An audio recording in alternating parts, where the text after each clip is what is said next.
Fantastic. That's great. Well, listen, thank you very much for agreeing to do this. It's a slightly new hobby of mine, which is to pounce on people who are brave enough to say something nice in the introduce yourself channel. And it's actually led to a wonderful number of conversations with lovely people who I'm pretty sure I might not have gotten the chance to speak to otherwise. So it's a hobby I intend to continue. But I saw you were now. You please. I keep asking for help on this, and I'm getting to start to understand that maybe there are rules that I just will never understand about this. But I believe that you are what could be called either a post-Mormon, a former Mormon, an ex-Mormon. But I understand sometimes there's some concern Some about that people are nomenclature. so upset by it, and I think it's because the organization that I was part of Mm, has the sense of what you call me is really important. And if right. something's happening in the media, we're going to change our name. And so it's very personally directed by a patriarchal society that Yes. changes what they say. And so yeah, it's same way with post-Mormons, ex-Mormons, whatever you want to call us. The Church of Jesus Christ of Latter-day Saints will be unhappy either way. Right. That's probably fair. Yeah. Well, yes, it is a bewildering array of different names, and that was pretty much as I understand it there from the beginning. Well, since Joseph Smith passed, and the sort of the leaders of the relevant families all sort of almost form their own subgroups within the church. I believe that's right. There's a lot of subgroups, and I was surprised even within Mormonism and growing up because I was born into it. I'm a seventh generation Mormon on both Wow. sides of my family. And so Wow. it's very I have a lot of that history. And so to hear how when Joseph Smith died because of the martyrdom that came from it, and because of the platform that he built the church off of, it created a chasm that still exists to this day with active members, where Mm, if you can personally have revelation in the way that he taught, then you have the right to question the organization who gave it to you. And so it creates this weird sort of subgroups where there are people right now, more people leaving the church for reasons, for being too far right on the political scale than even being too far left. oh So it's wow. amazing how within even the mainstream culture that I came from, that it was very, where I didn't really know about polygamy until I was older or some of the other Mm, problems. There's definitely from the beginning different sects where, Joseph F. Smith went off and did something different and was, Joseph's wife Emma really ran off with it too, and it was more fundamentalist. And then there's others that find even mainstream too liberal, and so there's ordained women, and it's amazing how even to this day that is still happening since Joseph has died. right. Yeah. Totally. Um, as somebody born in England and an atheist his whole life, I've never really had much cause to interact with the Mormon Church. Not because I think they're not here, but I just don't think they have quite the foothold that they do in the States and perhaps in other countries. Although I do understand it's a large and international organization. It So, comes in waves because there was a huge colonization that my family was part of from Europe. So a hmm, lot of my family are Scandinavian and European, and they were part of these huge groups of colonization that happened in the United States. And so hmm, that was when it was really prevalent, is when there's a big surge of people moving, a lot hmm. of people were there. And so ever since then, Europe has been a hard place to convert. So that's definitely follows up with even the church's lore. Right, that's interesting.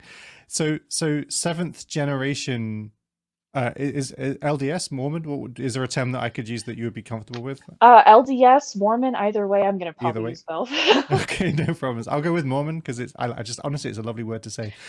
It's a very So cultural word too. It alludes to the fact that even though my partner has never been Mormon, she still has Mormon shame and things coming out of it from the culture just from living in okay. Utah. That's funny. It's just Utah is a very interesting place that's so packed with it anyways, that you would probably reach a lot more Yes. people saying Mormon too, because it doesn't just mean faithful, it also follows the culture. Anyways, yeah, ask your question. No, that's fine. No, thank you for helping me understand. I appreciate that. Yeah, I've spoken to quite a few people from the Mormon faith and from the LDS Church Mhm. now, and it's always fascinating. And also, one of the I'm not just saying this to be nice to yourself or my past guests. I honestly do mean it. They all tend to be genuinely lovely people. I'll say this for the Church of the LDS. It certainly seems to encourage nice people to believe in it. Whether that's I don't know if that's going too far, but in any case, it certainly seems that It's way. for kind of sad reasons, actually, because I really believe that, because of how in as because I was born in 1997, so I'm the first generation of Gen Z. I did Common Core math in school for anybody who knows what that is and cares. Like, I was the first people that millennials looked at and said, "You're not one of us." And so it's funny because a lot of people don't think that I experienced a lot of what, the scrupulosity and like medical problems that really came from the thought process the Mormon church gave. Because scrupulosity is a form of OCD of moral thought. And so the way the Mormon church taught I'm it so to sorry. me, Could I sorry to interrupt? yeah, Scrupulous. You have to run that one by me again. What is that word you just used? scrupulosity, it is a form of OCD from um being overly committed to moral thought. So you think that you've sinned when you Okay, haven't. So interesting. having a thought is enough to have done wrong and need repentance. It Wow. creates this form of compulsive confession and compulsive having to find, be right with God. It's so awful. And so the thing is that I experienced direct um, instruction from this organization, from personal, like they call a lot of what these rites of passages are as Mormon. I got through all of these messages about how I'm supposed to think and what my feelings meant. It really, for my experience, I know it's not like this for everybody, but the messages and part of why so many Mormons are so happy and great all the time is because they teach you that if you are living the gospel, you have no reason to fear. You have no reason to be Right. sad. You have no Right. reason to feel pain. So when I went through awful, horrible experiences like family dying or, normal things you Mm, would go through as a kid, I was told that I have no reason to have fear or grief because if I believe in the wow. doctrine, God should take it away. And so that's one of those things that I came out of the church and realized I still create a mask of being overly and super nice because the Mormon church can use that as a tool of conversion to say, "Wow, you're so nice and so I want to be part of your church." And it's like, "Great, come get gaslighted. I have so much Right. information that you could just change your whole Okay. world." Yeah, exactly. Interesting. So the lessons I'm learning here are Mormons are all genuinely horrible people, but they just are very good at hiding it. That's what I should take. I feel like there's a lot of immoral use of undue influence that really hurts Yeah. children from God, being yes. heard and having their own thoughts. Because for you, as an atheist in Europe, they would want to convert you. And so even ex-Mormons or post-Mormons or even progressive Mormons, which are people in the church who dislike what the organization does sometimes, Right. which is interesting. When you listen to how a lot of us have felt, it's even if the church didn't intend harm, they still wield an unnecessary amount of undue influence by taking away consent from children. Mm-hmm.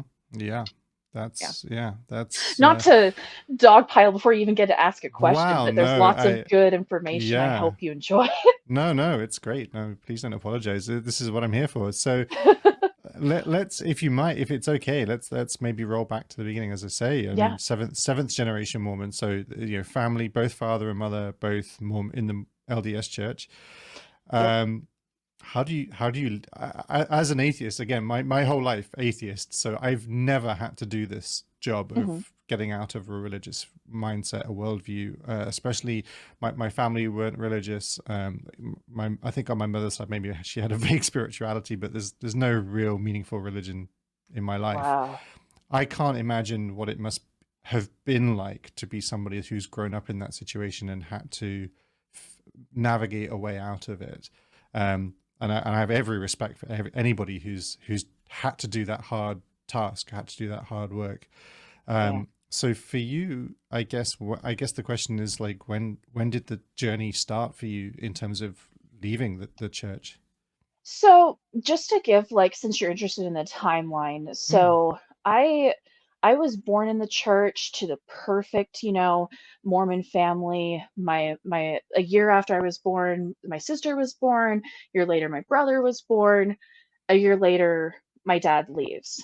mm, And he left the church. He left my family. He had a falling away that the church then fed back to me as, because you don't have a priesthood bearer in your house, you then need our help of the church to then step in and be part of it. And so it came from this really nuanced and great place of a village raising me where my mom was single when I was a kid. It's funny because I had two sets of really um, dogmatic family that were very on the strict side of Mormonism, where um, it created this sense of like, you feel upset because your dad left, so we're going to give you the answers to life questions. So it was interesting because growing up, I had no reason to believe the church wasn't true.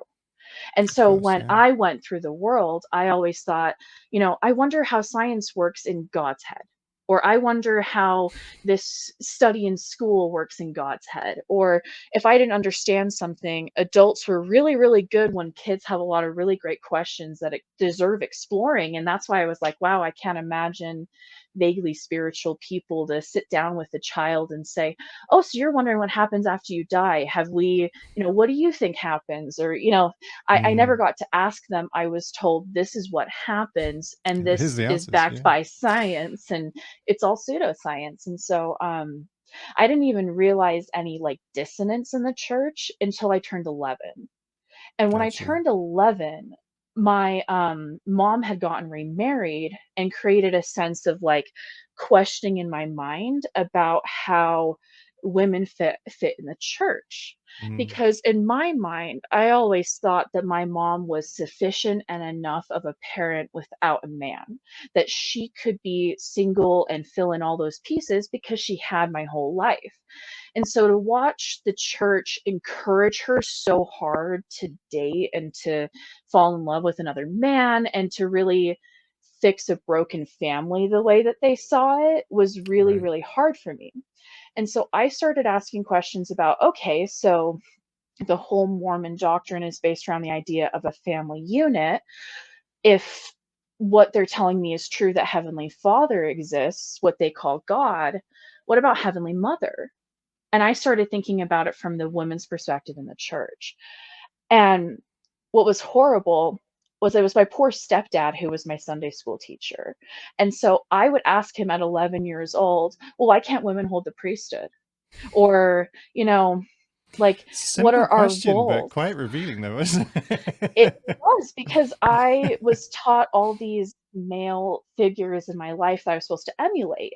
Every child, when they're young, are taught stories about Nephi, this really righteous, boy in the Book of Mormon who was able to, with his family, you know, travel unthinkable trials and be able to remain faithful. But I never saw any women within the church I could look up to. And so I was trying to find some sort of semblance of, myself within the church that I could, look back on in this face of being told that I needed a man to be, have a fulfilled Mm. family unit.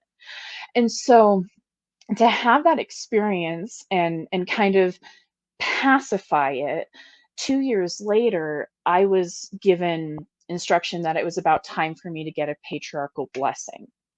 So you mentioned that Mhm. earlier in relation to your father. You said was the way the church referred to him after he used to, they said something like the family didn't have a priest or something, or I A forgot the term. priesthood holder. A So the priesthood way that holder. Yeah, So what's the way this? the church puts this is that in those different points that they're kind of like check marks you hit in the church of getting further and further into the doctrine. And so with men, when you get the priesthood, it means that you can lay hands upon people's heads and heal just like Christ. And you can Oh, provide okay. these priesthood blessings. So it had this very physical sense in the world that one time I watched this too scary movie and was having nightmares, and my grandpa had to show up, bless the building after we threw out this old like movie that I was so upset by because it was only a priesthood holder who could do it. And Right. so it's this very sacred part of the church that they put only towards men. And so when my dad left the church, got divorced, had his own problems with, being a dad and being involved in my life, and after leaving me, it was very much like, well, God can fix that. God can, this church can give you a sense forward where even if your family wasn't perfect, you can create a perfect family. And it was Right. all framed in that sense that the man had to be involved and that a single mother with 3 children was insufficient. So that sounds pretty sufficient to me, but yes, okay. Right? It's hard to listen to in some ways because it's interesting. The claim about the priesthood holder having the same healing powers as Jesus seems like an Hmm. eminently testable claim. I mean, it seems Yeah, quite a I bold thought thing so to say. too. I thought so too. But at 11 years old, being in a bubble, I didn't quite understand. And so my only way of looking at it was from within the doctrine. And so when I was looking within the doctrine, all I could really cognitively feel the dissonance from was, okay, if all these leaders are saying to look up to these people within the scriptures I'm told to study, I can't find any women. So then where's the women in the lore? And I saw like echoes of Heavenly Mother within this doctrine that really were told, oh, we don't talk about her because she's too sacred and we don't we And don't honor her. heavenly mother would be who exactly? Joseph So Smith's mother, or no, so they ah, believe that Heavenly Father is God, right? right, And so okay. they believe that in heaven, you were spiritually born from Heavenly Father and Heavenly Mother, and Oh, that I we're all see. God's children. And so Okay. Jesus Christ, they separate to be my brother spiritually. That's why they say sister, whatever, and brother, whoever. It's because we're all spiritual Ah, children of Heavenly Father, Heavenly Mother who I sent see. us off in the world. And it always bothered me because I was like, well, mothers are who tucks me in at night, who literally makes all the money in my household, who makes sure Yeah. I get to my daycare in the morning and that picks me up from daycare at night and makes sure that when I can't sleep, that I have someone to take care of. Like, where is Heavenly Mother? It bothered me so much. And so to Love come it. out of 11, their thought to pacify this was, as a young woman coming into the world, you are now at a new impasse where we're going to have a high up member of the priesthood, so several steps above the father, because they have this whole hierarchy of your Mm, father is the priesthood holder in the home, your bishop is the presiding priesthood holder of the ward, and he designates down to other people. But this went even further to like a higher man within even the stake. So mm, instead of it just being my local area, it was a larger region.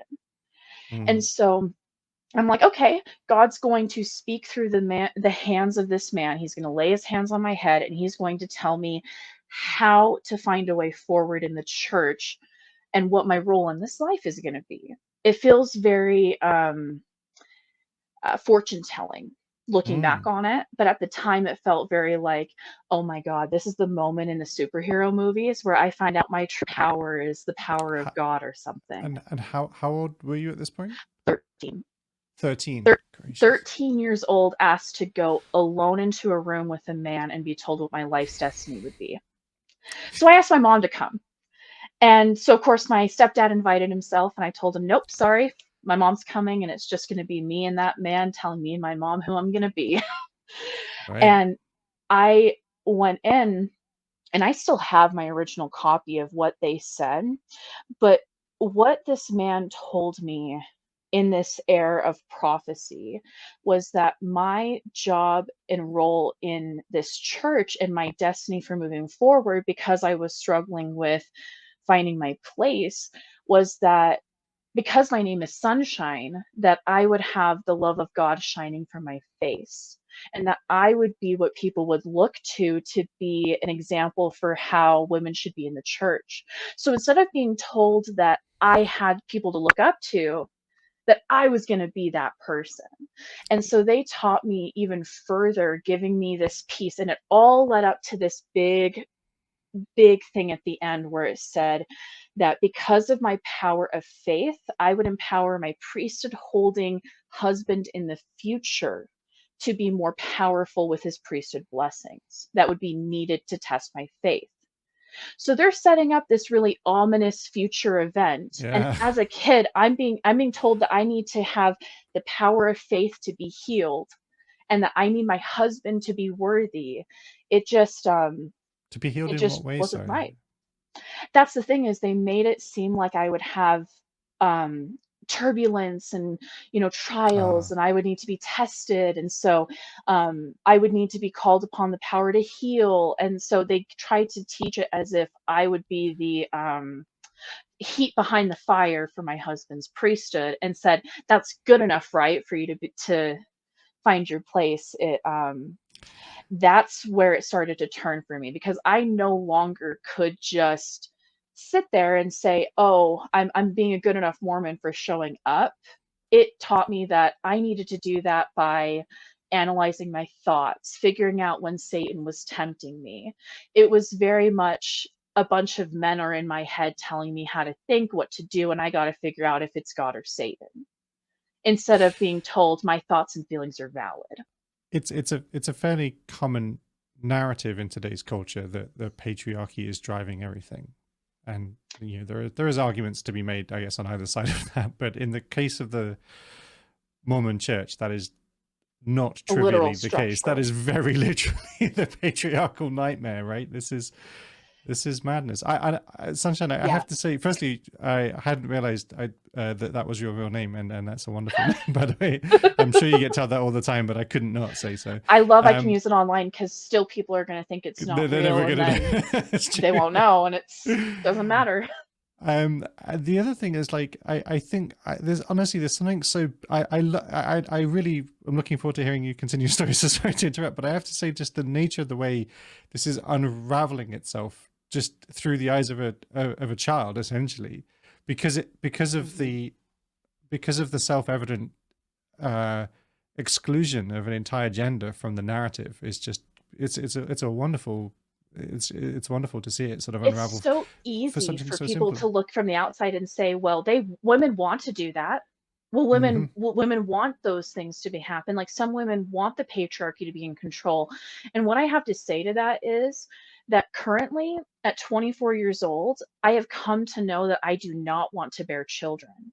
But Mm, another part of what this blessing told me was the gender of who I was going to marry, and mm, that I was going to bring a lot of children into this world. And right. so it doesn't matter if women are in the church and want it, if that's the only narrative, because it's either you can be a mom only, or you can be a mom who figures out how to do it with a career. And so it even goes further than that as a child, like you say. I'm glad you bring that up, because Mm. at 13, I should be thinking about what I want to study and where I want to go in the world and what I want to do with my, like, that would be a better way to think then, because I was thinking about how am I going to go on a mission and serve the Lord? How am I going to prepare for these temple sacred rituals? How am I going to be perfect enough for a husband? And that was not appropriate at 13. At 13, you should be thinking about ponies, unicorns, spaceships, and bananas, and wanting to be a pirate, and then 10 minutes later wanting to be an FBI agent, and then 5 minutes later thinking that I knew being my looking after career. pup. I knew when I wanted to get married. I knew how many kids I wanted. I had picked out names. I had crushes on boys that I was like, trying to, I was feeling so sinful about. Like, none of that was in my radar. My entire childhood was because that's the thing, is that when you contextualize an entire existence to say, I know what happened before you were born and after you die, Mm. it means that then you can say, well, your whole life can be miserable and awful and you could disagree with this, but it's all good in the long term, right? If you get these blessings we're selling you, Oh, and the people that are telling you this are people you've had to listen to your whole life and that I'm trust for everything. legally obligated to Mm. comply to. Because my whole situation there, and the way that the laws and the legal, like the Mormon church has whole legal firms of like protecting themselves in ways that just, yeah, the children's right, like the way that Mormons view people who leave the church, and why it was so hard for me to leave, was that there was no graceful exit. And that's Mm. kind of why I'm glad I'm here, is because now looking back, I realized I accidentally did this epistemology questions and was able to find a way out. Anyways, the story gets wild. Oh, please continue. So I'm having this patriarchal blessing, and I literally left there feeling so dirty and so Mm. gross. And at this point, like, I hadn't had any real rites of passage as a normal child anyways.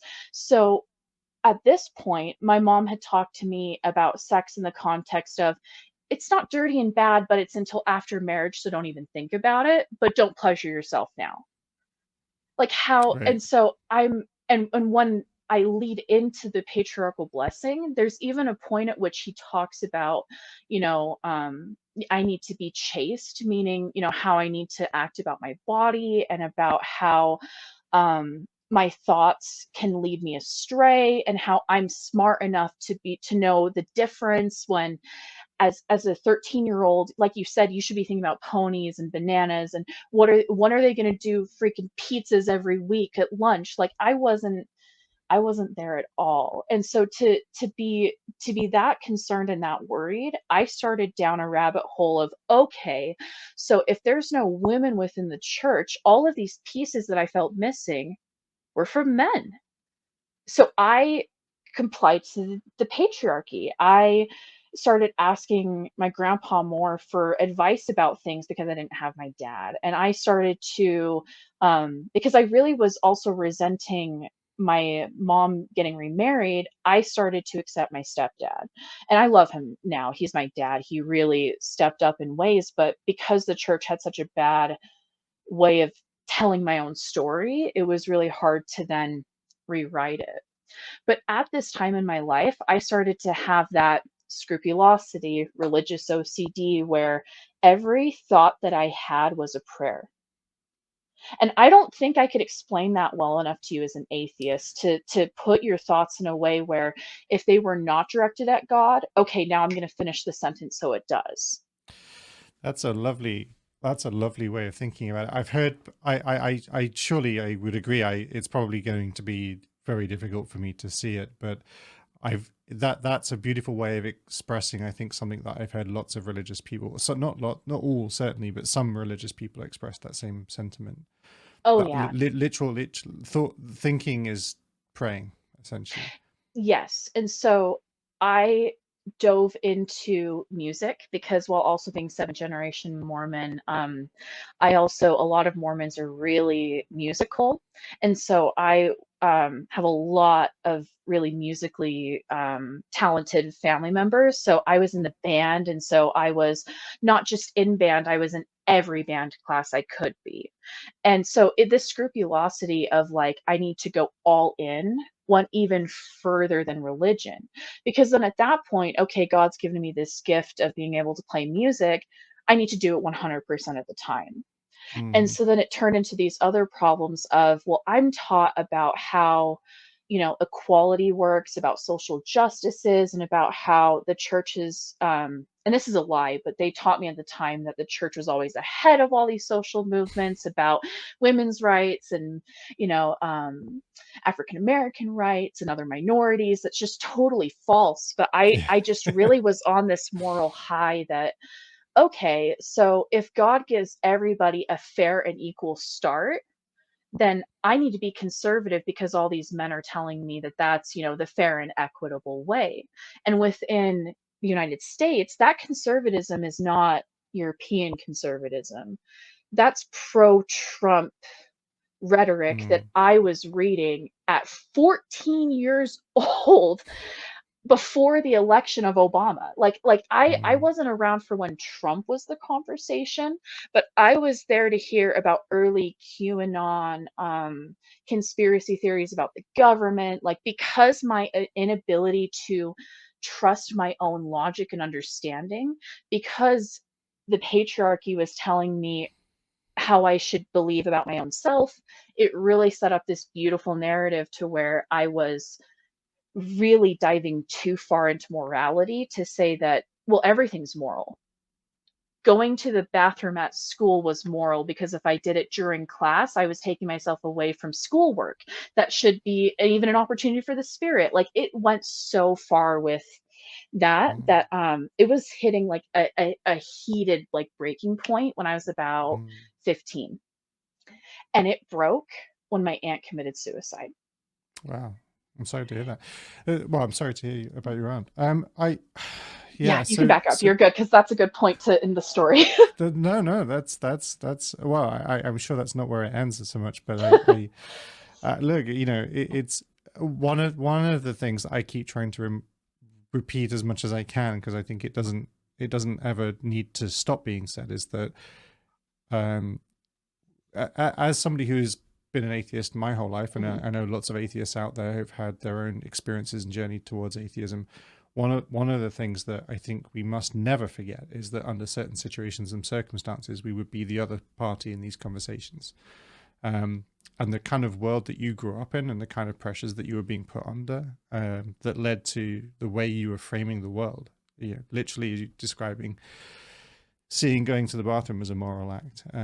That's not Because for healthy you, for a young you person. you couldn't even imagine, yeah, because especially I can imagine, especially when 2020 happened and there was a lot of really, really dogmatic views that were coming to the news front. Because I was out of the church for enough years, I was like, wow, if I was never part of the Mormon church, I would never quite understand how people got there.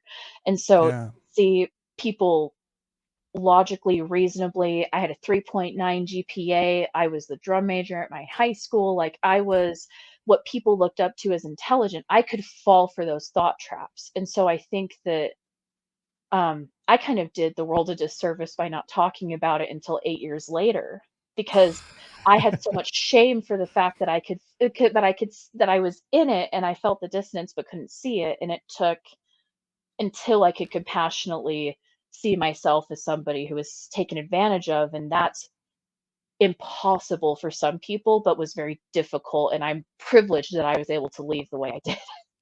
Yeah, I'm no priest and certainly wouldn't offer absolution if I was, but I don't think you need to be ashamed. I think yeah, when you hear this, one of the reasons why I love doing these conversations is you hear so many different stories about how people, their journeys through religion and out the other end, not often but not always, and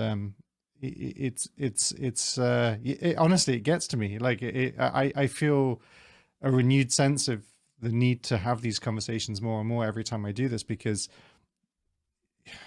when you're I talking needed when you somebody to sit down and ask me questions when I was 14 and say, "Well, why do right you think that?" And I had uh, and I had adults in my life later that as a child talked to me and were like, "Well, if you have that much belief in God, why don't you have that much belief in yourself?" And, that saw through that, but that's what it is that epistemology is so important to understand why you know what you think you know. it's interesting as well that there's a slight sidetrack here, but it's certainly, well, only, and perhaps only a slight one, but it's interesting who can speak to children. So when children are growing Yeah, up, they can only be talked to presumably by their parents. They can be spoken to at school, but usually within strict constraints of allowed conversation by their parents. If which is the church that they're hilarious because the part, church had a institute of learning on school property. So it even breaks into further that right? Utah is outside of what most people would consider even separation of church and state. But yes, to your point that, there's Mm. so much control even by parents in the school system. Yeah. And yeah, and then of course then the church, and as you quite rightly point out, the churches are now trying to get into the education game because, well, and have been doing for quite some time now, because precisely because of this, and now all of a sudden that there is, where would be the space for somebody to, like not necessarily myself, but somebody who has experience with something like street epistemology, or understanding critical thinking and encouraging people to critically reflect on ideas. But where is the space for somebody if it's not going to happen at school, and it certainly won't happen within the church? Where does this happen? Um, the problem is that the church tries to control where it does, and to a Mm, point of thought stopping. mm, Because I was taught very dogmatic one-liners that were meant to stop me from exploring ideas. So mm, the problem was is that even if I went to a sleepover at somebody's house and I was in a good position at even 16 or 17 to have my own thoughts and opinions and, you know, do mm. something without necessarily my parents having met the parents before. Like I at the end of my teenage years, it did loosen up a little bit. And so to directly answer it, I'm sure was a hypothetical question. I think that when those opportunities even arose, like they did for me, the problem was is that there are prophets who say, doubt your doubts before you doubt your faith. And that was what kept me in the church for a whole 2 years longer than it should have. It's clever. I mean, of course they work at this I stuff. They admire their amount of undue influence. Like, sometimes I sit yeah. back and I'm like, "What a power trip." And what's scary Mm. is that Joseph Smith had such a power trip anyways, but he wouldn't even recognize the church as it is today. Oh, I'm sure not. I'm sure he'd It be was not what he built it to be. No. happy to take his cut, no doubt. But yes. Yeah. So I please don't continue beyond the point where you feel like you're comfortable. But I I think it's sense there's important. I think it's uh, important to say that just because of how much and that's the thing is I'll never go beyond what I'm comfortable with, but I cool. think that I love that outside of ex-Mormon communities, people are interested because Mm, I even when I talk to, because I just recently came out to my really still dogmatic family, mm, and that happened this year, even though I'm almost a decade out of the church. Like, it's interesting how when I even talk to them, I'm now able to talk about, well, there's mental health problems that you need to look out for, and, it's nice to be able to package and give somebody the answers that they need when they're in the church, but I don't find that helpful for people that are in it and want out. And so so you if they sorry, don't hear this conversation, they may never ask. Yeah, I gotcha. Sorry, I didn't mean to interrupt. So when you came out to your family, uh, when did you say that was? Sorry, I 2 weeks ago, two this weeks year. ago. Yeah, So you've not been an active member within the church, church for but 8 years. And and just two so, weeks ago you were able to talk to your family about that. yeah, because everybody and the reasons that I was able to have that kind of respect and dignity is unheard of. Because when I stopped Mm, going to church, not a single person reached out to me, and I have a lot of theories about that. I mm, feel like because I'm so well spoken and because I was so into like the way that the institution was teaching me, there's a lot of like, well, if you talk to them, you might doubt your faith. And so it's just interesting that yeah, it took until 2 weeks ago to tell my grandma. I hear you. I don't mean to call you. I didn't mean to clarify. I just wanted to make sure I'd heard that Yeah, yeah, you're correctly. That was it's congratulations shocking. for what Thank if you. that's the right way of expressing it. But like again, it's work I've never had to do, and I'm very skeptical that I would be have the strength of character and mind to do it. There's a part of me that slightly hopes that maybe that gentleman in the ceremony where he tells you about your future and proclaimed you, what was it, something like a the face of Mormon womanhood. My face would shine in that I would be a great missionary role in this lifetime. I sort of hope he might be a little bit right about that. If you don't mind me Looking saying so. back on it, I'm like, the great healing that I was called for to bolster my faith was, apparently to heal from this, horrible, unnerving trauma. Maybe he did have, like, people that read tarot cards or have that spooky intuition that Mormons really hate. It's funny because I think, like, well, maybe he did feel a little bit of, like, my energy that I was gonna be really convincing. Yeah, little did he know. That's fantastic. Roll across their So feed. So after your aunt passed away, was that pretty much the final straw for you, or did you? No, it I it suspected not. started it started a very slow burn of leaving. Mm, So the problem was is that my aunt who committed suicide was on my biological dad's side of the family. And so the mm, problem was is that this was the only family member, my aunt and my uncle specifically, that I talked to. And my aunt was not a member of the church. She was somebody who was a very important part of my life. And I always kind of put, well, if she's not a member of the church, she can't be part of my Mormon heaven fantasy, but I'm going to leave that up to God because Mormons make it very um, closed off to who can be part of what heaven. They make it mm. very structured and tiered and a subscription service essentially. And so the problem was is that up until she died, I was able to say, well, I'm going to leave that to God to figure out, Right. but it also created this sense of urgency of mental health in my family. Because not only when she died did I realize how many of my family was sick, but just how dangerous it was. I Mm, learned about people in my family history who were put in asylums after finding out they had schizophrenia or wow. psychosis and very serious illnesses that, yes, my aunt, for what I know limitedly, was just, and I say that with quotations because it was horrible and dangerous and took her life, but just depression, even that was enough to kind of wake me up to the fact that how I lived in my mind mattered.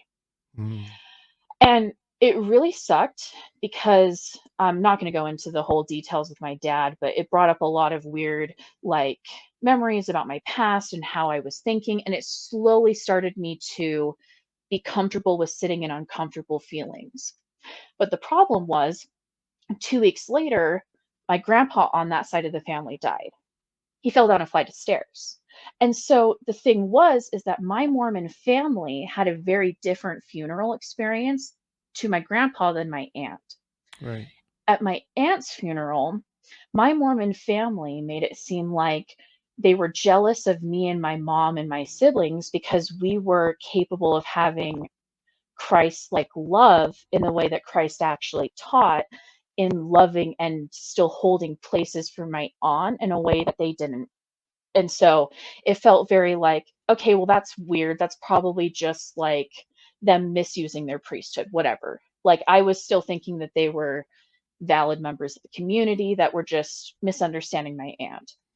But then when my grandpa died, they used his death to gaslight me about my grief of my aunt because they said something so horrible and so awful that it shook me out of my dogma. They said that my grandpa fell down a flight of stairs so he could go to the afterlife and convert my aunt to their religion. Are you serious? And I being part of that religion, it still is echoing in my soul because I'm I sorry, sat I'm there. laughing, but that is It's horrific. so true. I'm still laughing to this day because I'm like, oh my God, somebody can use the word of God immorally, and they didn't get Wow. lightning struck. They didn't get struck out. And it was so, it was so telling to me that, okay, if they can have a wrong belief and still conclude here, that means that I can find my own way to conclude that's right.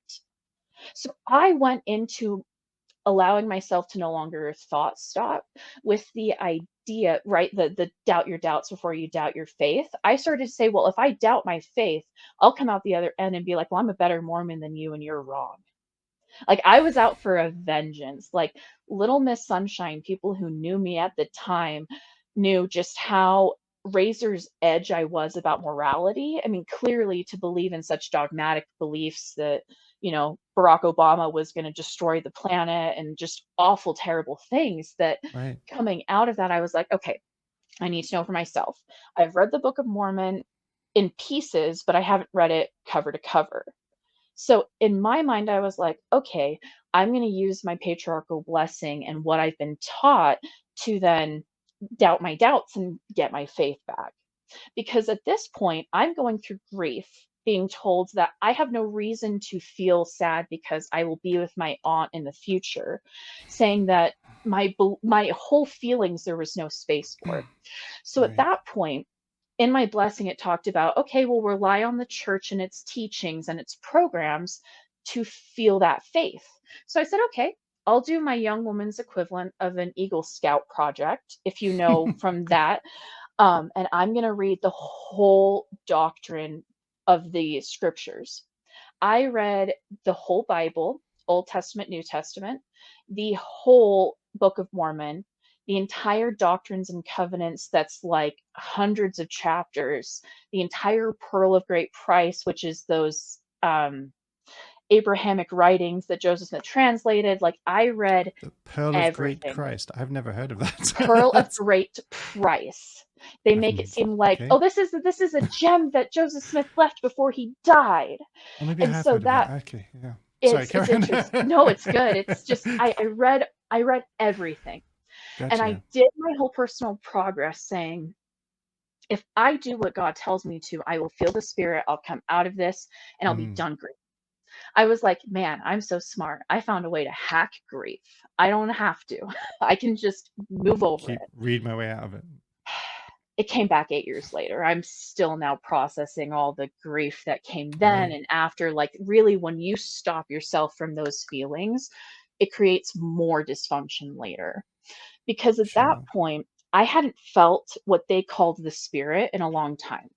Mm. Mormons use music, um, voice manipulation, and long hours in the church as a way of saying that when you feel elevated emotion that is created from music, voice manipulation, and from Hmm. being worn down and told you're going to feel it, the spirit is what they called it, where the Holy Ghost sent by God would tell you whether or not something was true. I hadn't felt any of that elevated mood since my aunt had died. And it took me a long time to finish my personal progress. Like, it took an entire year and a half. And when I finished it, I still hadn't felt anything that my patriarchal blessing had told me I'd feel. It didn't just say that I'd feel better and not feel the pain anymore. It said that I would feel at peace, that Mm. I would know that God was fighting for me to make it to heaven. And it just gave me this sense of purpose that I could be mentally healthy if I did this. And they gave me my necklace. They gave me all my little tokens of like, you're so chaste and wonderful. Like, they give you all of this like jewelry and, embellishments for your scriptures. And I did all of it and I Mm. still didn't feel the spirit. So Yeah. that Sorry, told that's me, with beautiful. my street epistemology, the way that I see it is that I was able to ask myself, well, if I don't feel it and God isn't true, what else Mm. isn't? And so even though I didn't leave the churchofjesuschrist.org's website, I didn't leave the doctrine, I was able to test their claim because they made it so big and in my face. They made it easy Mm. by giving the claim so loudly. Mm. That's interesting. Gracious. I can't imagine what it. I have read bits of the Book of Mormon. I certainly haven't read it cover to cover. I have read bits of the Bible similarly, and I've probably read more of the Bible, and I've read some other religious texts. Um, they're not easy to read. That's the first thing. And Yeah. they are incredibly tedious in many passages. And where they're not tedious, they're usually not very clear, and you can get into a sort of illucid mental state where you're sort of interpreting these things just throughout sheer boredom. And Yeah. I think it's kind of remarkable that you did that much reading through all of this material. Um, Yeah. and I think you kind of called religion's bluff in some ways, right? Because I think an awful lot of people have are heavily committed to supporting a faith whose books they haven't read. The founding documents have never, they've I skimmed through. Exactly. And I think that even if I had left the church 2 years later, it would have been harder because I fell into this really weird spot within the church where they understood that technology was going to get them. Like, Mm, I left the church before they really got into, you won't find your answers from a Google search, you can find it from here. yeah. And Yeah. so I was before they really started mainstreaming the idea that like anti-Mormon doctrine was awful and bad. Like, I knew that I shouldn't Fake look out news. for it. Right, like the fake news problem hadn't, thank you for saying that, because that's exactly what hadn't happened yet. Because if the fake news problem had been there, I would have been in a position where, oh, but because I drew the same conclusions, I must be Of wrong. course. Yeah. Instead, I was able to, because they were so dogmatic and their promise was laid on so thick, I feel bad for these nuanced members that are taught your life will be pain and suffering in or out of the church. It's just easier here because you know what's to come and that you'll be fine. And so Mm. that's what's hard, is that I see the church combating the reasons that my generation and people that left when I did left. And so even in that amount of time, they found ways that I don't even think I could leave today in the church. I think it's always been an ideological arms race in some ways. Information accessibility versus, I guess, information control. And I think there are Yeah. lots of not even just necessarily religious organizations that use those kinds of ideas. But look, if a 13-year-old girl can suddenly point out why there are no women involved in this, 11. 11, well, there you go. Yeah. And think that that maybe makes it seem not quite like it makes any sense. That gives hope, right? I mean, at some point, the claims these organizations are making are just so laughably ridiculous, and it seems horrendously cruel, but at the same time hilariously absurd. And I think Yeah. the more they do this, at some point, somebody's got to have to recognize that, look, the normal laws of logic that I would follow for literally everything else in my life, like whether I should cross the street now or not, or whether I should, Right. buy this out of date sandwich from the store, like I'm going to use some kind of rationalizing logical processes. But But you're what? grounded. I wasn't. Yeah, The whole Mormon fairy tale. Have you ever heard about the plan of salvation they believe in? I've heard bits. Please enlighten me, because I'm probably It's wrong about what I it's know. a whole story. And so this is what I was taught, because they start off by teaching you you're a child of God when you're born into the church. And so that's this whole nobility set of, yeah, they call me a queen in my patriarchal blessing. And I'm like, cringe, the Joker took that. Like, come on, you gotta like get with modern culture. Like, it just, anyways, but it's just so funny that because they start off on this very basic level of you are a child of God. So what Mm, does that mean? You're part of an eternal family. And so then when mm, you get into it, that they then lay out an entire structure for what happened before you were born and what comes after you die. So the whole story that they tell you is that before we were born, God was a human like us and went through his own trials and tribulations on his own life on a different planet, and was mm, able to be redeemed and became God. And he then created this planet with Jesus Christ, his first son, to then inhabit the world for his spirit children. And so, as he's having these spirit children that are preparing to go down to earth, and we're creating these eternal family structures they believed existed before we were on this planet, there was a war in heaven. The war, and this is what they taught, and so I'm not mm, embellishing like the literalcy that they're going here with, but they're saying that Lucifer was our brother and became Satan, and mm, he disagreed with Jesus Christ's plan about what should happen on earth. Jesus Christ was trying to advocate for us to be able to be tested, be saved, and be able to follow the same route as God, to be able to become our own gods and goddesses one day of our own worlds. And Lucifer, Satan, said that he wanted to take away our agency and make it so that way every child would get back to God and that we could be an eternal family in heaven. And about a third of God's children agreed with Satan. But Jesus believed so hard in the power of agency and our right to choose for ourselves that they cast Lucifer, and a third of God's children out of the presence of God into outer darkness, which is worse than hell. It's a place where no God exists and is eternal suffering. So This is Lucifer, biblical Harry Potter. I like it. it is. And they have movies in the temple that they Oh, created to show this. And so if you want links, I I'd just love that. learned about it. Yeah, I'll send you all sorts of stuff if Thank you really you. are interested. It's awesome. And I'd love to talk about it more. But so there's this Wonderful. war on heaven, and they're getting ready for Adam and Eve to go down on earth as the first humans. And they lay out a very from the Genesis book, right, where they talk about the beginning of the earth, they then take that same thought. The first day, God created the earth.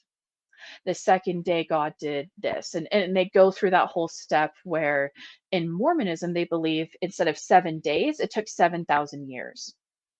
That the earth has been around for 7,000 years. And Still wrong, so, but it's right, the it is. order of It is. magnitude. It is, but when Joseph Smith was around, it was pretty Right, accurate, and right, so right. it's funny that they still Slightly hold better on than to 7 it. days, but okay. Exactly. No, but so that's the thing, right? Is that so the 7 days happen, and they're getting ready to put people on the earth. And so then Adam is the first child brought to earth on the planet. And they have this scene in the movie where um God's like, well, welcome to the Garden of Eden. I'm going to create for you a companion to walk this earth with. Takes a rib from Adam and creates woman. And then instead of going around normal Christian theology, he then says, what would you like to call her? I shall call her Eve. And why will you call her Eve? Because she is the mother of all children.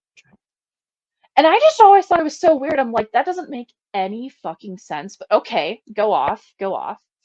So then they That lay was the out. part that didn't make any sense. That was the part that didn't make any sense. Just so you know how ridiculous this all was. That was the part that didn't make sense. Is why Eve was called Eve, apparently. And It's the little so things that you notice for sure. it's the little things that the 11-year-old freaks out about. And Sure. so when that point happens, and I didn't see that movie at that point, this was still like doctrine of how they taught it. So the thing is that at the point at which Adam and Eve are on in the Garden of Eden, God says, well, here are all the fruit and all the animals of the earth. This is a perfect place where there is no beginning and no end. So the Mormons interpret that as before Adam and Eve, there was no death. And so evolution couldn't have happened because there wasn't, in their minds, millions and millions of billions of years of evolution to create it. They believe that all the animals existed physically in the Garden of Eden and that afterwards became death. Oh. And so it creates a problem of where Mormons believe that the earth was created from another planet. And so that's where all the fossils come from, is that they must have been Okay. from an entirely different, That's regurgitated. interesting. Yeah, that one, look, I'll have to send you links to the Heartland model if you're interested, but it's a whole Yeah. sect of Mormons that believe in this pseudoscience very physically and literally, where a lot of Mormons just don't think about it too hard. It's interesting. I was aware of the conclusions of this stuff Yeah. in the sense that I sort of knew that they thought it was created by God and that evolution wasn't a thing. The details now have you sort get of why. passed me by, but now Because they assume that all these things are true first, and so then afterwards comes everything else. And right. so that's where at which point God's like, do not partake of the forbidden fruit of the tree of knowledge of all things. I'll come back and talk to you later. Peace out, bye, and leaves. Not And just so bad for reasons later. just very much like God commanded, and so God did. It is the most boring text you'll ever read, but the movie makes it funny. I It want does. to see It's the funny. movie. I hope it's terribly badly acted as well. That's what I'm hoping. So then Hot Satan shows up. Hot Satan. Hot Oh, okay. Satan, this very bald, a lot like built like you, just very hot, large man shows up onto the scene, and he kind of has this toga and he has his shoulders up. And here's the other thing: is that for how Mormons are so modest, Eve is like 10 feet tall in the temple with her shoulders showing. Like just this very sexy scene of the Garden of Eden. It's where Oh, a of lot of course. really, when I left the Mormon church and started engaging in porn and other normal things, I was like, oh my God, I wish I never like was from Utah looking at porn, because there's so much porn about these things in the Mormon church that it's so cheesy and bad because it's so well done from the original movie. So Hot Satan shows up and Adam and Eve are doing their own thing. Yeah. So it just, oh, it gets better. So Satan goes up and tempts Eve to partake of the fruit. And she says, well, no, God told me that, that's not how it's supposed to happen. I'm waiting upon news from my father. And so Lucifer says, and this isn't in other Christian theology, but, well, don't you know that that's how God became God? He was in his own Garden of Eden and had to fall for his own transgressions so that way you could be born. So this is the only way that you'll become the mother of all things like God told you you would be. And so she partakes of the tree of the forbidden fruit. Hot Satan tempted her, right? And so she then shows up to Adam and is like, Adam, I have partaken of this fruit and it is so delicious. It is so good. And it's just this very like, you do not have to say so like that. That is just so I gotta violating in see this. itself. It's so good. Um, but from that point, she then entices and basically seduces Adam. It's not that overt, but it's very, the way that she talks about it is, well, I partook of the fruit, so you need to now too. And he's like, well, no, my father told me not to. I need to wait. And she said, well, you realize what this means then, right? You realize that because I partook of the fruit and one day will die, that you will one day, if you don't partake of the fruit, be on this earth alone. And so you will live among the beasts of the earth with nobody else to be your Oh, companion. It became this very ah, manipulative, emotional, so temptress, like evil. And so he partakes of it. And when they partake of the fruit, I Satan comes see. back and is like, here, now you guys know of your nakedness, put on some clothes. God's coming. See ya. So God shows up and is like, well, why are you guys covering yourselves? And they're like, well, Hey because guys, I left Satan you here told earlier. me to. Everybody was looking so sexy, and now you're wearing all these clothes. What's going on? I didn't You've I ruined didn't the start mood. this off. I got all my lube ready. Like, what do you mean? I like sexy guards. I'm kind of a casual guy, and now you're all Now it's clothing. all, Why? oh my What's with the God. togas? What's Oh with my this? gracious! And so when this happens, it's very much like daddy punishing his children. And so it turns For into this wearing like, clothes. for wearing So, clothing. sorry, Carrie. It's so true. It's so true because it's so funny. And so then at that point, God's like, okay, so you guys are partaking of the fruit. The transgression has happened. Fine, whatever. It doesn't really say whether it was supposed to happen or not. But the part that gets me is that he said, I am willing to continue forward on two conditions. One, that Eve hearkens unto Adam as Adam hearkens unto me, and that you leave the Garden of Eden. So literally puts women in a subservient slave role where you were created to be a companion to Adam, and that then you ruined mankind to then go to the earth. And because of what Eve did, Christ had to suffer. And that's Cool. how humans are. That made all perfect sense. I'm Yeah, now does that fully clear up committed all to of the moment. their. And Gracious so that's sunshine. that's all before you're born.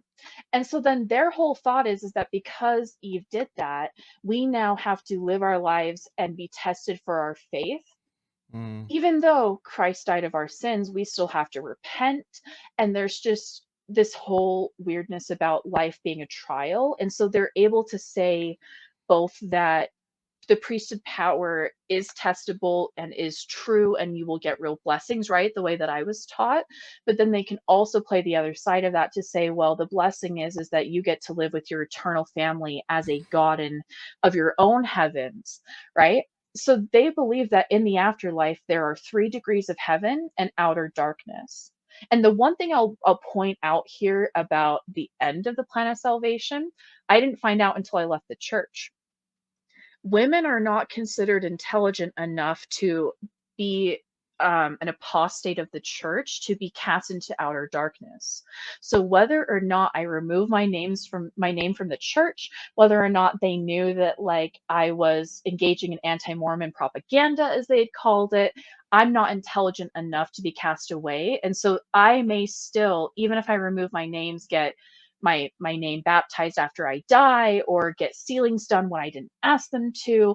Like they have so much power and control that like if men left the church, it's a lot of this like you're eternally damned for knowing the truth and leaving. But as women, just don't convince other people to go with you. Yeah. I'm so glad that this is as shocking to you as it is, because I'm so used to talking to people who know exactly what it is and are just, well, yeah, that's normal. Like, why do you think that's weird? Because it's weird. Because it's wrong. Because it hurts so many people. But what an amazing like last minute fuck you to say. Okay, fine, you're leaving. Like you don't believe any of it. You're too dumb to be punished for this. I could not apostasy in the same way as a man. And so I'm like, in the 0.001% chance that I die and I see my grandma in heaven and she tells me that like, hey, by the way, I was right, bitch. Like if that actually happens, at that point I'm like, okay, so you guys are gonna, because they have all of these other parts within the temple ritual, which is where that movie is played, that are very women with veils over their head. They don't talk in the temple. Like there's all of these things. I'm like, yeah, I can just put the veil over my head and smile and they'll consider me good enough for whatever husband to take me on as their third wife or whatever. Because I didn't even know about that polygamy side of it either, because they play it down, men, yeah. they can do the multiple sealings with men, but not with women. And so their thought is that all these single women who are in heaven are just going to get scooped up by faithful men and eventually it's become... funny, isn't it? It's funny Yeah. how the afterlife is such a parochial horse trading exercise. In quite a few I want to religions, go back to the first person who ever wielded that and said, hey, you know how Billy the other day just like passed out from the plague? Like, yeah, I know what's going to happen to him when he dies. I want to know who they are. And that's the only thing I want to do with my time machine, is stop them from wielding it. It's all deferred goodness, isn't it? It's always you'll be happy in the next life, and it's always to do with sex and debauchery in heaven, and they don't frame it like that, but like it's the implication is you've identity. got it's horrific. Yeah. It's laughable, but at the same time just shockingly horrific. It would be funny if it wasn't me at 15 figuring this out in my basement with no help, because that's the other thing, is that my sister and brother had left the church at this point, and my mom was still active, but she didn't even have a problem with me leaving. And the reason that now, I just asked her about this yesterday and I finally found out why she didn't have a problem, is she said, I saw you being a judgmental and very strict, rigid member of the church, and I liked you better out of the church. Like, that's what's so funny, is that the people who cared about me saw that it was important for me to leave, and then other people... That's weird. It's so weird, because I hear about people that are like, well, I'm, a great descendant of one of the prophets, and so I get the missionaries by every couple months when they switch up who comes into my neighborhood.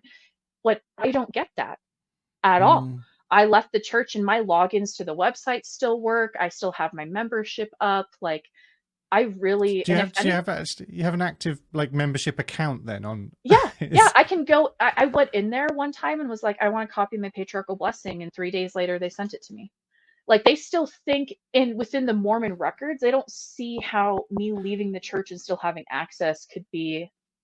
Anyways, I hope they don't take away that, because I love reading online. Oh, that's another thing. So we were talking about information and technology, right? Yeah. Since I've left the church, somebody wrote a letter to the main institution that teaches Mormon missionaries about gospel doctrine, and asked questions about fact checking how the Mormon church came about, how the Book of Mormon itself was translated, and just really laid out all of the problems with polygamy and the history. It was like 18 pages worth of like, can somebody please answer this because I'm losing my faith when I have scientific evidence to prove that what you guys are saying is wrong. And so that letter prompted the church to, first of all, they excommunicated that member and then put out a set of essays on their website to address the problems, which you would think is great. Well, awesome. They're addressing it. They're at least admitting to it. But the problem is that they don't put it on the website in a way where you can find it unless you Google it. So Right. they're setting up that thought trap that if you Google polygamy Mormon church, you'll get the Church of Jesus Christ.org gospel topics essays that say, yes, polygamy is a thing, but only if you If Google it in you the way Google they it. tell you not to. And so isn't Mm. it funny that they have, because when you have billions of dollars in stocks, you can afford whatever lawyers it takes Oh, to hell yeah, yeah. defend the church and have apologists, where if only you engage in the topics that they have problems with and you want to repent, is what they call it, of looking at bad information, they'll give you the scripted repackaging version of what Mm. it really takes for people to leave the church and figure out, oh, it wasn't just that I didn't feel the spirit, it was that all these women in my family were, and that's the thing, right? Is that then I think about, okay, my grandma was 14 years old when she was living in Idaho and was starting to think about marriage in the early 19, like that's the thing that bothers me, is that like this wouldn't be a problem if it didn't specifically hurt people, For because sure. Joseph Smith used polygamy and the temple sealing power that the church makes now its biggest platform as a way to make his pedophilic interests as silent as possible. So Mm. he would, in that ceremony, use Masonic rituals to say, if you tell anybody about what's going on, you will literally be killed. Like there's a you slit your own throat kind of a mentality that Mm-hmm. used to happen until the 70s or something. That whole thing was built so that way any 14-year-old girl who was married to Joseph Smith wouldn't go tell his wife Emma. Mm-hmm. Like when you find out that kind of a thing, it's amazing what post Mormons will sometimes believe to repackage that because it's so hard to leave. Yeah. Sunshine, I have the strong impression that we not only could talk for many more hours on this subject, but that it would be worth doing, and maybe we could do this again and continue the adventure somewhat. I was wondering if Laughing at laughing at the funny yeah, reasons I believed what well, I believed. Yeah. you have to laugh because otherwise you literally would just burst into tears, wouldn't you? At the harm that Until this last causes. year, I would burst into tears Mm, thinking about it. And so that's when yeah. I was like, yeah, now I can talk about it because I don't literally fall apart with it. That's great. I'm really glad to hear that. So how just to sort of I guess sort of tie this conversation up a little bit, but how have you found the street epistemology community so far, and what do you think to street epistemology as an idea? I got introduced to street epistemology watching Mormon Stories podcast because Mm, within COVID, I started seeing, TikToks and things about um, well, not anti, because it is ex-Mormon information that's not meant to be anti-Mormon propaganda, but that's what the church framed it for me as. And so I was right. like, oh, this is probably the things that they talked about, because I was hurt enough by what they did to me that I didn't need to hear other pieces of information at that time. I Yeah. needed to process it. And Right. so coming out of that and listening to Mormon Stories podcast, when they did the interview, um, what's his first name? Last name Bosco? Anthony Magna Bosco. Anthony, thank you. Yeah, listening to Anthony talk about street epistemology, I realized Mm, that these were the exact questions I was beating the bush around whenever I had deep conversations in the church or leaving the church, trying to figure out why people believed what they did. And so I came into the community and started, I've been really an eye on the wall. I would love if people would be interested in talking, but that's the thing, is that the community has been a lot of really good resources and information for me, but I also like that I've seen a lot of opportunities to where I could jump into conversation. Mm, So I'm hoping that by introducing this, that I don't know if people will watch the whole thing or care to, but it's I'm interesting for sure. me to have these conversations, and because I still realize things to this day, like, oh, I still have judgments about that, or I still Mm, have faulty reasoning I want to get rid of. And so, for me, the street epistemology group has been a sense of holding your own truth while also valuing evidence, and that has been really evident from everybody, and I haven't felt left out or excluded. But it's great for people looking for resources only, or wanting to jump into conversation. That's at least what I have observed. yeah, that's great. It's great to hear. Sunshine, this has been an absolute joy of a conversation. I'm really glad that we got to have it, and I sincerely hope this will be one of at least one more, if not more, to come. But I I'll send you suspect links and we can follow up and laugh I am about some of so the tempted to watch that movie with you as and do like a commentary chat because, firstly, I'm definitely on board for Hot Satan. I really want I really want to see Hot Lucifer. hot Satan. Ah, yeah, that sounds The great. I thing want to. the thing is that it's all, and to put that movie into context, is kind of the last thing I'll wrap up with, is that Mm, in the Mormon culture, right, to be able to get in the highest degree of heaven and to be able to get the full subscription out of your use, right? Your full 10% of tithing doesn't make sense until you're sealed and married, right? So when you go in to get sealed, or when you're on your way to your mission, you get what's called an endowment. An endowment, the way they teach you, is a gift that you are given to then be prepared for further temple rituals. But in that whole thing, you show up, they give you oil and lay your hands on your head. They give you a new name. That was another thing that bothered me, is that why didn't I know that I'd be getting a new name? For someone who loves my name like Sunshine to be told, "Oh, I'm going to it's go a to the beautiful temple and be told change your my name. name's Rachel," like, excuse me. But that's the thing, right? They were going to give me a new name, and then they show this movie about how the earth came to be. And so this movie I'm about to send you is what the ultimate, like, this is what people are watching right before they leave for 2 years to dedicate their lives to the Lord, or what they're doing right before Right, they get permanent, weird underwear that they're then gonna have to, you know the magic pants. Yeah. yeah, the magic pants that then they, take with them through their marriage. Like, I think that, yeah, I'll send you some stuff and then we can talk about just how harmful, because I think that street Let's epistemology do is it. useful only if we can find applicable places where it's relevant. And that's where I'm here, is to find out where street epistemology is useful, because we can sit and talk about what we believe and I can figure out what I believe, but I find it more helpful to say, hey, if you see somebody within your community, church, school who is really struggling, maybe instead of telling her to go to authority, like, get her a therapist. I don't know, maybe ask her how she's feeling. Like, there's so many things about everyone's story that can be useful that, um, yeah, anyways, I can't wait.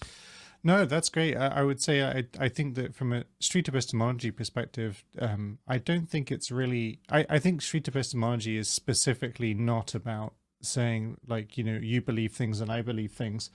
I think it's about trying to provide ways of reflecting on why you believe what you believe, and not not trying to inject our own ideas into other people's Oh, worldviews. that's not what I meant at all. I meant that Yeah, it's so useful for, what drew me to epistemology is that it's a way of having philosophical conversations that feel useful. Thank you for right. clarifying, so I didn't No, that's post fine. this and feel weird, because yeah, street epistemology isn't about, well, it's only good if it's useful. No, it's so useful because when you sit back and, like you said, reflect on it, we can maybe rethink. Like, I've had to change my mind about so many things in my life that I still want to change my mind and still learn new information, but Right. it's like you're saying, that reflectiveness, that's the part I find so useful, and that people walk away with and take into their day and are like, "Oh, this is like that conversation I was having." It's, yeah, it's the reflection that's useful. it's just taking that moment, like, and again, like when you were 11, noticing this relationship that the church seemed, this weird obsession the church seemed to have with repressing stories of strong female characters within the religious story and within the church experience, like this, that is a pebble in the shoe, as we say in the SE community. This is a thought that just doesn't quite seem to Yeah. want to go away. And like the more things like that you reflect on and you notice, that the more things you realize it's not somebody convincing you that it's not true or trying to trick you or deliver a new truth. It's much more about you just noticing that you already don't really believe it, in the sense that you already have noticed the reasons why it's wrong. You're just maybe ignoring them. Yeah. And that can seem very uncharitable as an assertion. So I wouldn't say Or that's the true for everybody, problems but with having claims mm, and not allowing yourself to question. And I think that's why it resonates so much in the ex-Mormon community, is mm, that um, I see the opportunity, like Kara on Mormon Stories talks about, where if she was not part of the podcast, she would just go and do street epistemology on the street, because even just in Utah, for example, where there's so many people that are told a claim, many mm, claims within the church that you just heard and we laughed about, but to be serious, these people really believe them, like I did. But it didn't just create a problem within my pebble in my shoe, it affected my relationship with my friends. It affected right. my relationship with my mom. It affected my relationship with myself. And so by that, Mm, using that reflective nature of it, I hope that people hear within the ex-Mormon community how I was able to give myself a way out that felt dignified in a very indignified situation, and how even if you let somebody help you with those questions, whether it's me learning it or somebody else helping you, or just even having those conversations, that yeah, just they're listening. useful. Yeah, that Sometimes just hearing make you somebody think about it. say it out loud, have to put it into words, and then they're hearing themselves say it. Like we're laughing at some of the ideas in the movie Hot Satan movie. I'm sorry, it will always be Hot Satan movie.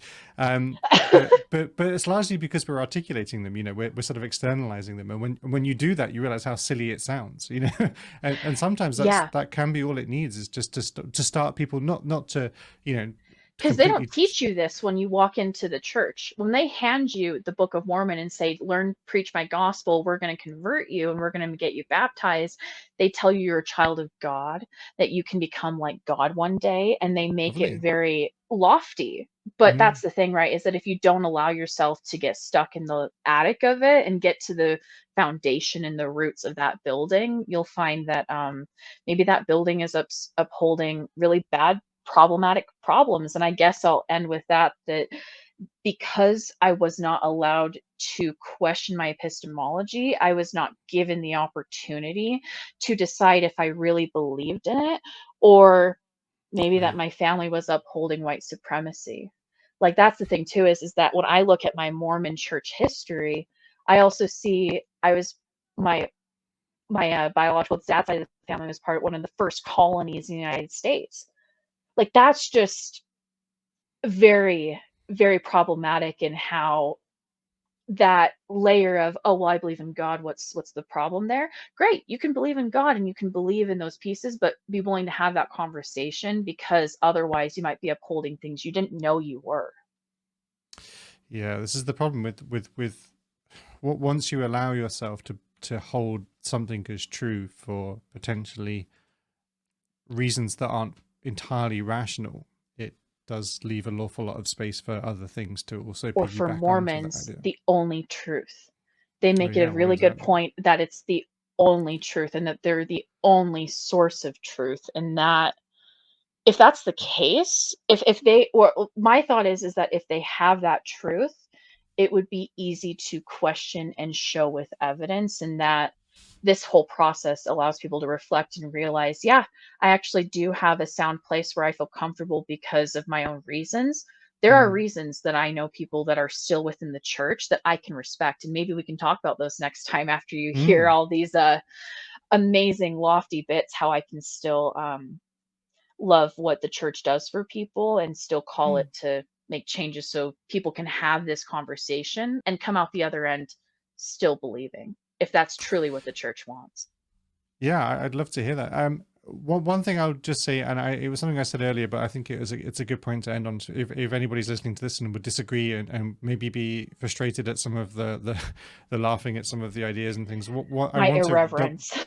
and mine too, to be fair, but I do want to double down on this idea, and I think it's useful always to remember. I know for sure that under different circumstances, I could easily be a Mormon, I could easily be a Hindu, I could easily be a Muslim, I could easily be a Christian. Under different circumstances, I could be in a situation where I would be holding these views. Like, I don't think it's the individual's fault for holding these views. And I don't think that these views are entirely problematic either if they're wielded with informed consent. Because me having to share a video, because this video I'm about to share you is literally somebody having to take a secret camera into the temple. That's not okay. Like, there are so many people who leave that experience and feel unjustly put out of place that if you love and believe in this truth as much as I did and wanted to, it should be able to survive the fire of questioning. Yeah. And yeah, the if you will, the sunlight of criticism. Sunshine here to shine the light on the problem. Exactly. Sunshine, absolutely delightful conversation. Thank you so very much for doing this. And I'm really so bad at posting my claims and letting people come in and talk about it. And so I don't know if anybody in the community has ideas for how I can initiate these street epistemology conversations I love listening to and being part of, where I have completely deconstructed my views and am very skeptical before I let new ones in. I'm in a really good place that I'm new to this. I want to learn. And so if anybody is listening and is like, wow, I want to poke her brain, reach out, because I have a really hard time with identifying claims I want to talk about or doing it in the formalized way that street epistemology does. So if anybody wants to talk and see where it leads with it, I'm here for it. My DMs are open. No problem at all. Sunshine, I'm sure people will take you up on that, but in any case, I certainly for sure will be. So thank you again for agreeing to talk and share your story. It's been an absolute delight. Thank you. Thank you. And I can't wait to keep watching more interviews. See you guys. Thank you very much.